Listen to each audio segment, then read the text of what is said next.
because I'm bringing a camera, I cannot go inside.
Supposed to record the travelogue or some sort, but they all keep going into convenience store and buying ice cream. There is nothing worth to record. Okay, they're done.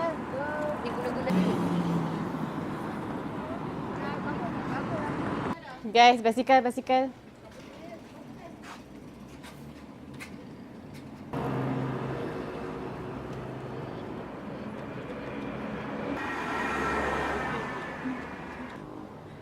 Can't believe that this kind of kitchens actually exist.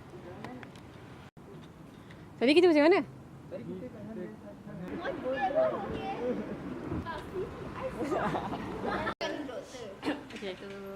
3. Doktor. 7:30. Doktor. Bangun awal ya. Everybody left us. Yeah. Everybody left us. It's 11 something. And in Tokyo, 10 p.m. supposed to be like quiet time. You also macam nak cakap pun bisik-bisik je. Bye. Okay. Let's not show Laura's face because nothing is on her face. Coming back home. Kami jual kapet. Wait, what? Apa? Stiker kau hilang je.